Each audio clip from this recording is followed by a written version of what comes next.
اعوذ باللہ من الشیطان الرجیم بسم اللہ الرحمن الرحیم اللہم صلی اللہ سیدنا محمد وعلی آل سیدنا محمد بیعدد کل ذرۃ مئات الف الف ورتین۔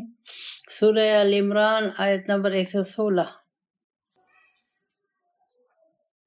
اللہ تعالیٰ فرماتا ہے ان الذین کفروا لن تغنی عنہم اموالہم ولا اولادہم من اللہ شیئا واولئک اصحاب النار هم فیہا خالدون۔ وہ لوگ جنہوں نے انکار کیا قرآن سے اور حدیث سے، رسول پاک صلی اللہ علیہ وسلم سے، اللہ کہہ رہا ہے کہ ان کے جو مال اور اولاد وہ ان کو اللہ کے عذاب سے نہیں بچا سکتی، اور وہ دوزخ میں جائیں گے، ہمیشہ اس میں رہیں گے۔ اب ہمیں سمجھنا ہے کہ ہم مسلمان ہیں، اللہ تعالیٰ میں سے یہ کیوں کہہ رہا ہے، مجھے یہ چیز سمجھنی ہے۔ اللہ کہتا ہے کہ جس نے بھی اللہ کے حکم کی نافرمانی کی، جس نے بھی قرآن اور سنت کے خلاف زندگی بسر کی، تو یہ اولاد یا یہ دولت کس نے دی ہے؟ اللہ نے۔ اولاد بھی اللہ نے دی ہے، مال بھی اللہ کا ہے۔ اس میں جو انکار کرنے والا ہے اس کا تو کوئی کام نہیں ہے، اس میں اللہ نے دی ہے۔ اب اس کو چاہیے تھا کہ اس مال کو اور اولاد کو استعمال کرتا اللہ کی رضا کے مطابق۔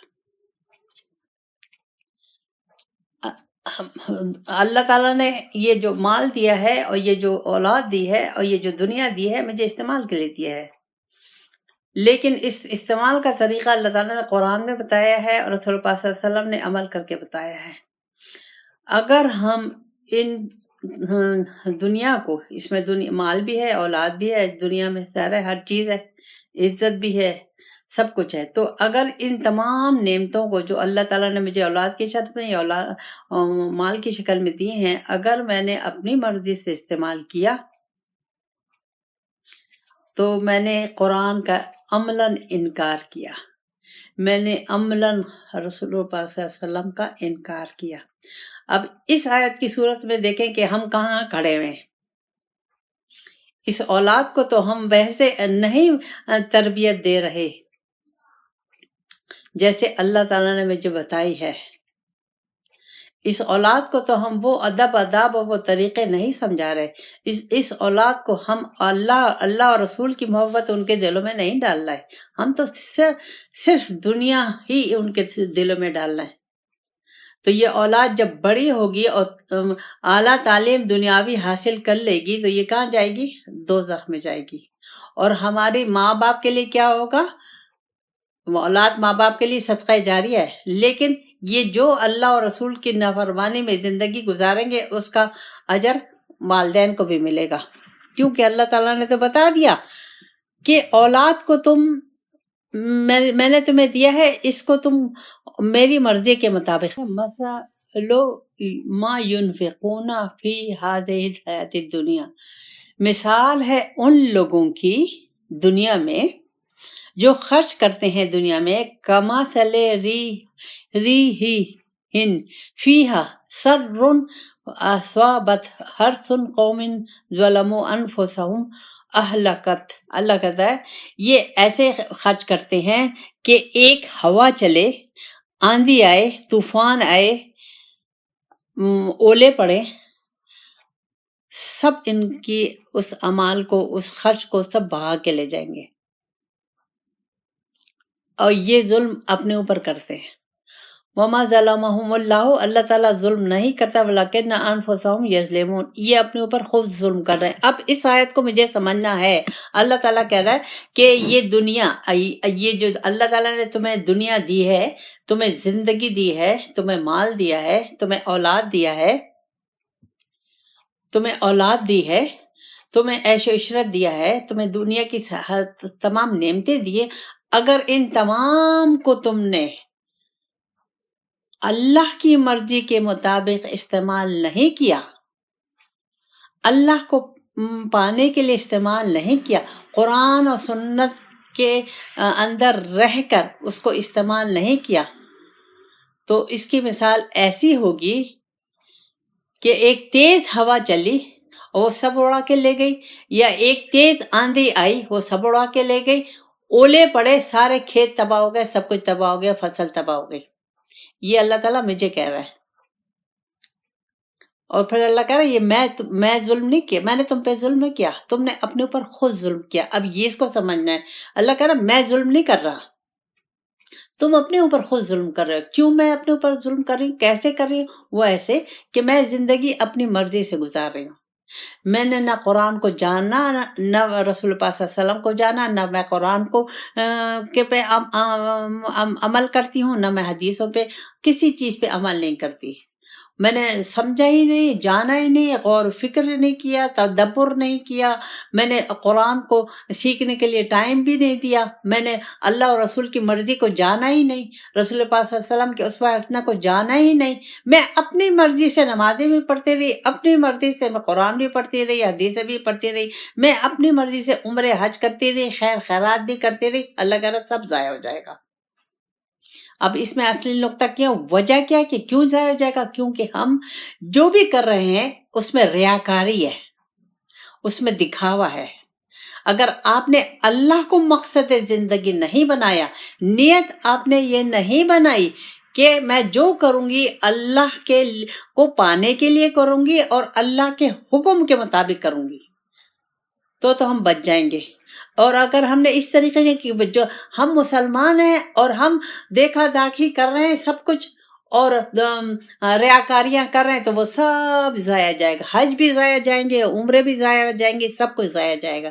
اب کیا وہ خسارہ ہو گیا نا، بالکل خسارہ ہو گیا جو اللہ تعالیٰ نے قرآن میں سورت میں فرمایا ہے.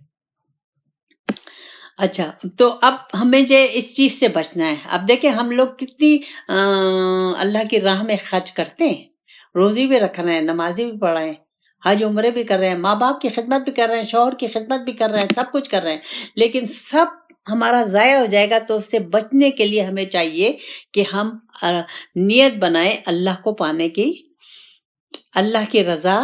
جو کام بھی کریں اللہ کو پانے کے لیے کریں، اللہ کی رضا کے لیے کریں، اللہ کی خوشنودی کے لیے کریں، اور کریں اللہ کی مرضی. اللہ کی مرضی قرآن میں ہے، رسول پاک صلی اللہ علیہ وسلم کے اسوہ حسنہ میں. یہ چیزیں ہیں بس. کیوں کہ اللہ نے مجھے اپنے لیے پیدا کیا ہے. یہ ہے سارا وہ جو میری پیدائش کا مقصد اللہ ہے. اور اگر میں نے اللہ کو نہ لیا، اللہ کو نہ جانی، اللہ کی مرضی کو نہ لیا، تو میری وہ جو جتنی عبادات بھی ہیں، حقوق العباد بھی ہیں، وہ سب اللہ تعالیٰ ہوا کی طرح اڑا دے گا، تباہ و برباد کر دے گا. اور پھر اللہ کہہ رہا ہے میں تو نہیں کر رہا، تم نے خود کیا. تو خود کیا تو وہ اس وجہ سے کہ تم نے بغیر سوچے سمجھے مسلمان گھر میں پیدا ہو گئی تو تقلید کے طور پہ نماز بھی پڑھی ہو، قرآن بھی پڑھی ہو، روزے بھی رکھ رہی ہو، حج عمرے بھی کر رہی ہو، سوچ سمجھ نہیں رہے کہ کیوں کر رہے ہیں، وجہ کیا ہے. تو ہمیں اللہ تعالیٰ دعوت دے رہا ہے کہ سوچو تم کون ہو، تو میں نے کس مقصد کے لیے پیدا کیا ہے، اور تمہیں مقصد کے لیے پیدا کیا، اور پھر میں نے تمہیں ایسے نہیں چھوڑ دیا، بلکہ میں نے کہا تھا میں تمہیں ہدایت دوں گا، ہدایت میرے ذمہ ہے. تو اس ہدایت کے لیے میں نے تمہیں اپنا نبی دیا اور اپنا پیغام دیا قرآن کی صورت میں. اگر اس کے خلاف زندگی گزاریں گے، اس پر دیکھیں ہم سب اس کے خلاف زندگی گزار رہے. تو اب یہ بہت اچھا موقع ہے کہ ہم نقطوں کو سمجھ رہے ہیں اور اپنے کو بچا لیں اس دوزخ کے عذاب سے. پھر اللہ تعالیٰ فرماتا ہے، اب اس آیت کا پس منظر پہلے آپ لوگ سن لیجئے. یہ آیت 3 ہجری کی ہے. جب رسول اللہ صلی اللہ علیہ وسلم مدینہ آئے تو اوس اور خزر 2 قبیلے تھے، پھر یہ مسلمان ہو گئے. تو وہاں یہودی بھی تھے. تو ایک یہودی گروپ سے ان کے تعلقات تھے، دوسرے گروپ سے تعلقات تھے، دوستیاں کی ہوئی تھی. لیکن جب مسلمان ہو گئے تو انہوں نے یہ دوستیاں چھوڑی نہیں. اب تو یہودی تو اسلام کا دشمن ہے اور رسول پاک صلی اللہ علیہ وسلم کا دشمن ہے، انہوں نے یہ دوستیاں نہیں چھوڑی. تو اب اللہ تعالیٰ کو یہ چیز پسند نہیں آئی. ظاہر ہے کوئی مسئلہ آیا ہوگا، وہاں رسول پاک صلی اللہ علیہ وسلم کے راہ جا کے ان کو بتا رہے ہیں. تو اب اللہ تعالیٰ مجھے منع کر رہا ہے. یہ دو طریقے سے اس کو سمجھیں گے، اپنے لیے بھی سمجھیں گے اور اس وقت میں اس وقت کے لحاظ سے آپ کو سمجھا رہی ہوں. یا ایھا الذین آمنوا، اے ایمان والو، لا تتخذوا بطانۃ من دونکم لا یلونکم خبالا. اللہ کہتا ہے کہ اے ایمان والو، ان سے دلی تعلق مت رکھو، یعنی دل کے راز، اپنے راز ان کو مت بتاؤ. یہ تمہارے دوست نہیں ہیں، یہ تمہارے خیر خواہ نہیں ہیں، یہ تمہیں نقصان پہنچانے والے ہیں. ودو انتم، اور ہر وقت اس کوشش میں رہتے ہیں کہ کس طریقے سے تمہیں اذیت دی جائے. قد بدت بغضاء من افواہہم، اور یہ جب بات کرتے ہیں تو ان کے منہ سے یہ سچ نکل جاتا ہے، یعنی چھپی وہ جو ان کا کینہ ہے، بغض ہے، وہ نکل جاتا ہے. لیکن جو منہ سے نکل گیا ان کے، وہ تو ہے، لیکن وما تخفی صدورہم اکبر، لیکن جو ان کے دلوں میں جو بغض اور کینہ اور حسد ہے وہ بہت بڑا ہے. قد بینا لکم الآیات ان کنتم تعقلون. اللہ کہتا ہے میں نے یہ اب کھول کھول کے تمہیں بتا دیا ہے کہ دیکھو، ان لوگوں سے دوستی مت کرو، دل کے رازدار ان کے مت بنو، گہری دوستیاں مت کرو اگر تم میں عقل ہو. اب اس وقت اگر بظاہر اس وقت دیکھا جائے پوری دنیا کو، دوستیاں کس سے بڑھ رہی ہیں؟ اسرائیل سے. اس میں پاکستان بھی شامل ہے، وہ دور نہیں ہے، پاکستان بھی شامل ہے. تو یہ اب اللہ کی اس آیت کی انکار ہو رہا ہے. اب جب میں نے یہود سے دوستی کر لی تو کیا میں مسلمان باقی رہی؟ میں نے تو اللہ کی نافرمانی کر لی. تو اب پاکستان مسلمان ہے؟ نہیں ہے. سعودی عرب مسلمان ہے؟ نہیں ہے. جتنے لوگوں نے ان سے دوستیاں کیا مسلمان ہے؟ نہیں ہے. مسلمانی رہی نہیں ہے. اب یہ آپ لوگ سوچیں. اب اس کو ہم اپنے پہ، اس وقت میرے ارد گرد تو ہوئے، یہ تو قوموں کے لحاظ سے ہے، بڑے ملکوں کے لحاظ سے. اب میں اپنے لحاظ سے سمجھوں گی کہ اللہ تعالیٰ اس میں میرے لیے کیا نصیحت کر رہا ہے. اللہ تعالیٰ میں سے کہہ رہا ہے دیکھیں ہم ایک جماعت ہیں. اب ہم ایک جماعت کی شکل میں ہیں اور ہماری جماعت مخلصانہ اللہ اور رسول کو چاہتی ہے اور اللہ اور رسول کے راستے میں لگ گئی، اور ہم دن رات کوشش کر رہے ہیں کہ ہم کسی نہ کسی طرح اللہ کو جانیں، پہچانیں اور اللہ اور رسول کے حکم کے مطابق زندگی کو ڈھالیں، زندگی میں قرآن اور سنت ڈھال لیں، یعنی اس کے بالکل اس کے ہو جائے. تو اللہ کہتا ہے کہ دیکھو تم وہ مت کرو، دوستی مت کرو ان لوگوں سے جو تمہارے ہم خیال نہیں ہیں. یہاں میں اس طریقے سے کہوں گی، جو تمہارے ہم خیال ہیں ان سے دلی دوستی مت کرنا، ان کو راز مت بتانا، ان کو وہ مت بتانا. کیوں؟ وہ تو سمجھتے نہیں ہیں. وہ کہیں گے یہ کیا ملانی توپ شروع ہو گیا، یہ کیا دقیانوسی شروع ہو گیا، یہ کیا بیک ورڈ شروع ہو گیا، اس وقت دنیا کہاں جا رہی ہے اور تم لوگ کس اس میں پھنسے ہوئے ہو، یہ کیا راستہ لے لیا. نہیں اس کا یہ مطلب نہیں ہے، نہیں یہ مطلب نہیں، اس کا یہ نہیں ہے، وہ یہ اللہ یہ کہہ رہا ہے. یہ اب اس طریقے سے ہمیں اس راستے سے لوگ بہکائیں گے، ہٹائیں گے. یہ دیکھیں بہت سیریس آیت ہے. اب اس راستے سے ہمیں ہٹائیں گے، حالانکہ ہم تو صاف صاف جو اللہ چاہ رہا ہے ہم وہی سمجھنے کی کوشش کر رہے ہیں. میں اپنی مرضی سے کوئی چیز اس میں الفاظ نہیں استعمال کر رہی، لیکن میں سمجھا رہی ہوں آپ لوگوں کو کہ جو ہمارے ہم خیال نہیں ہیں، یعنی ہم خیال کا مطلب جو اللہ سے کو جانتے نہیں ہیں، جو اللہ سے کنیکٹ نہیں ہے، جو اللہ قرآن و سنت کو لینا نہیں چاہتے، وہ جو قرآن کے مطابق زندگی گزارنا نہیں چاہتے، جو جھوٹ چھوڑنا نہیں چاہتے، جو رشوت چھوڑنا نہیں چاہتے، جو سود چھوڑنا نہیں چاہتے، جو دھوکہ بازی چھوڑنا نہیں چاہتے، جو غیبت چھوڑنا نہیں چاہتے. اب جب ہم ان کو بتائیں گے کہ بھائی ہم یہ باتیں ہم نے، تو وہ ضرور راستے میں روڑے اٹکائیں گے اور ضرور آپ لوگوں کو کہیں نہ کہیں کسی نہ کسی طرح سے تکلیف پہنچائیں گے. اللہ کہہ رہا نہیں، ان سے دل کا تعلق مت رکھنا، ان کو ابھی نہیں، جب تک تم ان کو دیکھ نہ لو، ان کے ذہن کو دیکھ نہ لو کہ یہ تمہیں کہیں راستے پہ، کیونکہ دوست جو ہوتا ہے اس کا اثر ہوتا ہے. جس کی صحبت میں زیادہ دوست کی صحبت میں بیٹھیں گے اثر ہوگا.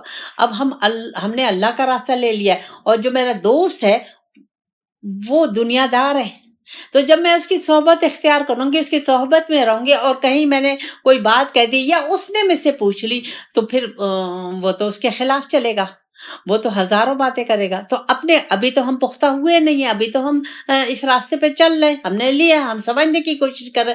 تو بہتر ہے کہ ہم ایسے لوگوں سے فی الحال تھوڑا سا دوری اختیار کر لیں. صحبت اللہ والوں کے لیے ہے تو اللہ والوں ہی کی صحبت میں رہیں، ابھی دنیا دار کی صحبت میں نہیں جائیں. کیوں کہ دنیا سامنے ہے، وہ رنگین ہے، سب کچھ سامنے ہے، وہ کہیں ہم پہ اثر انداز نہ ہو جائے. تو بہتر ہے کہ ہم زیادہ اللہ والوں کے ساتھ رہیں، نہ اگر نہیں درس میں ہیں پھر اس کے بعد تنہائی میں رہیں، اللہ سے کنیکشن کریں، اللہ کے متعلق سوچیں، اللہ رسول پاک صلی اللہ علیہ وسلم کے اور اس قرآن کو جو ہم نے سیکھا ہے، جو سنا ہے، اس پہ غور و فکر اور تدبر کریں تاکہ اس کو ہم لے لیں، وہ ہمارے دل و دماغ پر حاوی ہو جائے. پھر اللہ کہتا ہے یہ جو دنیا دار لوگ ہیں یہ تمہیں فائدہ نہیں پہنچائیں گے. اب اس وقت دیکھیں سگا بہن بھائیوں میں اختلافات ہیں، گھر میں نفسا نفسی ہے، کوئی کسی کو ایک دوسرے کو آگے بڑھتا ہوا دیکھ نہیں سکتا. جائیدادوں کے مسئلے ہیں، کسی اور کے، ہر چیز. تو اب ہمارا تو اب ضرور ہمارے لیے غلط سوچیں گے، وہ نہیں چاہیں گے کہ ہم اللہ کا راستہ. اب جب میں اللہ کا راستہ لوں گی تو ظاہر ہے میں شریعت کو لوں گی، اللہ کے فیصلوں پہ چلوں گی، اللہ کے حکم پہ چلوں گی. اب لوگ پسند کریں گے. اب سب سے بڑی مثال جو میرے ذہن میں آئی، اگر میں نے اب اللہ کا راستہ لیا تو ظاہر ہے میں تو اب جو شادی بیاہ موت زندگی سب اللہ کے حکم کے مطابق کروں گی نا، کہ نہیں وہی میں اپنی مرضی سے کروں گی، تو فائدہ کیوں میری یہ راستہ لینے کا. اب میں پوری کوشش کروں گی، انتہائی نیک نیتی سے کوشش کروں گی کہ میں اللہ نے جس طریقے سے حکم دیا ہے اس دنیا کو استعمال کرنے کا، اس دنیا کو استعمال کرنے کا، اللہ تعالیٰ نے جس طریقے سے نکاح کا حکم دیا ہے، شادی کا حکم دیا، اللہ تعالیٰ نے طلاق کا حکم دیا، اللہ تعالیٰ نے موت کے اوپر جیسے ہے، یہ تمام چیزیں ہیں. اب میں قرآن اور سنت کے مطابق چلوں گی، اس قرآن اور سنت سے میں باہر نہیں نکلوں گی. اگر میں باہر نکلی تو یہ ضرور یہ لوگ مجھے ایذا پہنچائیں گے. تو اللہ کہتا ہے دنیا دار تو جب ہم دنیا دار ہیں نا تو ہم کینے والے بھی ہیں، ہم بغض والے بھی ہیں، ہم حسد والے بھی ہیں. یہ تمام جو بیماریاں ہیں یہ دنیا ہے. تو اب یہ دنیا سے میں اس دنیا سے نکلنا چاہ رہی ہوں. میں دنیا سے دل کے لحاظ سے، عمل کے لحاظ سے نکلنا چاہ رہی ہوں، جسم کے لحاظ سے نہیں نکل سکتی. جسم کے ساتھ میں انہی لوگوں میں رہوں گی، لیکن میں دل سے، خیالات سے، سوچ سے، طریقہ کار سے سب اللہ اور رسول کے قرآن و سنت میں اپنے کو ڈھالوں گی. اللہ کہتا ہے ان سے بچ کے رہنا، نہیں تو یہ تو تمہارے جو دنیا والے ہیں وہ تمہیں چھوڑیں گے نہیں، تمہیں اس راستے پہ چھوڑیں گے نہیں، وہ کسی نہ کسی طریقے سے تمہیں اس راستے سے. اور پھر جب اللہ تعالیٰ کی برکات شروع ہو جاتی ہیں، فیض شروع ہو جاتا ہے، اللہ تعالیٰ کا فضل شروع ہو جاتا ہے، پھر اور بھی حاسد پیدا ہو جاتے ہیں، لوگ حسد کرنے لگتے ہیں. تو اللہ کہہ رہا ہے کہ میں نے تمہیں بتا دیا، اب تم اس پہ سوچو. اگر تمہارے پاس عقل ہے، اب عقل تو ہمارے پاس ہے، تو اب مجھے اس پہ سوچنا ہوگا کہ اللہ تعالیٰ نے یہ مجھے کہا ہے تو کیوں کہا ہے، کس وجہ سے کہا ہے، اب میں کس طریقے سے ان آیتوں کو سمجھوں اور اپنے کو اس میں ڈھالوں.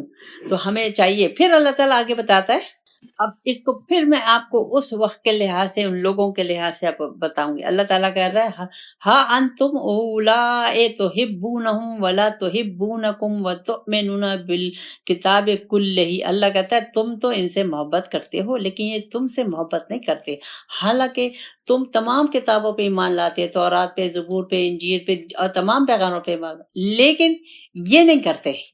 یہ تم ان سے اتنی محبت انہیں تم سے محبت کرنی چاہیے تھی. تم تو عیسیٰ علیہ السلام کو، موسیٰ علیہ السلام کو، تورات، زبور سب مانتے ہو. اور پھر اللہ تعالیٰ ایک دوسری خامی ان لوگوں کی بتا رہا ہے، وَإِذَا لَقُوكُمْ قَالُوا آمَنَّا. جب یہ تم سے ملتے ہیں تو کہتے ہیں ہم ایمان لائے، مجھے یہ راستہ بہت پسند ہے، مجھے یہ تمہارا طریقہ بہت پسند ہے، مجھے یہ محفل بہت پسند ہے. وَإِذَا خَلَوْا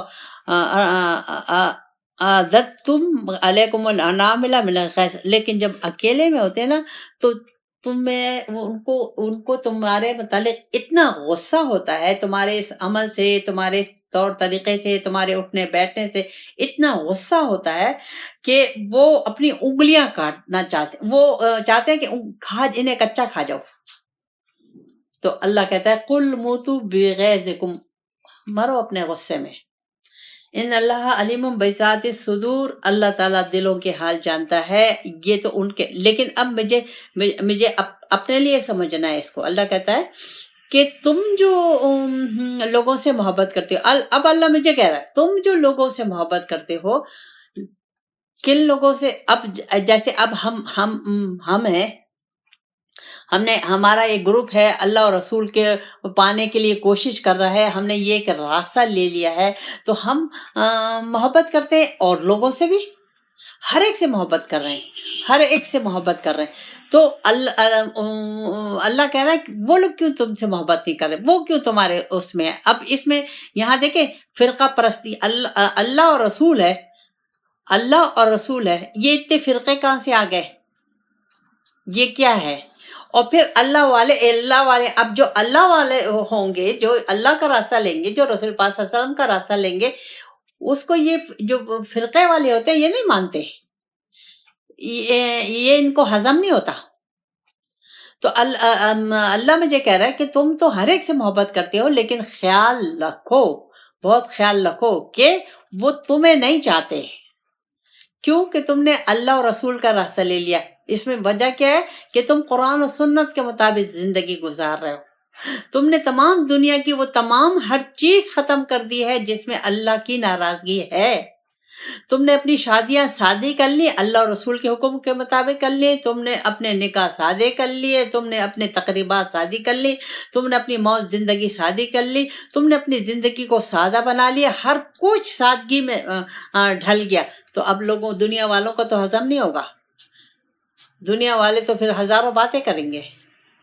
تو اللہ کہہ رہا ہے تم تو محبت کر رہے، لیکن وہ نہیں کریں گے تم سے محبت. جب تمہارے سامنے آئیں گے تو پھر تو بڑی تمہاری تعریفیں کریں گے، لیکن پیٹ پیچھے انہیں بڑا غصہ آئے گا کہ یہ کیا ہے، یہ کیا ملانی ہے، یہ کیا دقینوس ہے، یہ کیا کون سا راستہ ہے، یہ ہزاروں چیزیں آپ لوگوں کو معلوم ہے کہ کیا کیا ہوتا ہے. تو اللہ تعالیٰ کہہ رہا ہے کہ دیکھو ان کو اپنے غصے میں مر جانے دو، تمہیں میرا راستہ نہیں چھوڑنا، میرے محبوب کا راستہ نہیں چھوڑنا، تمہیں اس میں آگے بڑھتے جانا ہے. تم ان لوگوں کو مت دیکھو کہ یہ تمہارے متعلق کیا کہہ رہے ہیں کہ وہ ہے، اس کو مت دیکھو، تم بڑھتے چلے جاؤ، بڑھتے چلے جاؤ. کیوں کہ میں تو دلوں کا حال جانتا ہوں، میں سے تو کوئی چیز چھپی ہوئی نہیں ہے کہ تم نے کس مقصد کے لیے یہ راستہ لیا ہے، اور اگلے جو لوگ ہیں، جو ہمارے رشتے دار ہیں، ہمارے ارد گرد ہیں، وہ کس مقصد سے، چاہے وہ مسلمان ہی ہیں، کس طریقے سے مسلمان ہیں، انہوں نے کون سا راستہ لیا ہوا ہے. تو ہمیں کوشش کرنی چاہیے کہ ہم اپنے جو ہم نے فیصلہ کیا ہے اللہ اور رسول کا، اس پہ ثابت قدم رہیں، اور اللہ اور رسول کے لیے اور بھی زیادہ مخلص ہو جائیں، اور کوشش کریں کہ اللہ اور رسول کے حکم کے مطابق زندگی گزاریں. کیوں کہ یہ دنیا بہت مختصر ہے. اللہ تعالیٰ نے مجھے یہ زندگی دی ہے اور یہ تمام نعمتیں دی ہیں، لیکن اس کو اللہ تعالیٰ چاہتا ہے کہ تم میرے حکم کے مطابق گزارو تو تمہیں جنت ملے گی. اگر تم نے میری مرضی کے خلاف، میرے محبوب کے خلاف زندگی گزاری تو تمہیں دوزخ ملے گی. اب فیصلہ آپ لوگوں کو کرنا ہے. ربنا آتنا فی الدنیا حسنۃ وفی الآخرۃ حسنۃ وقنا عذاب النار.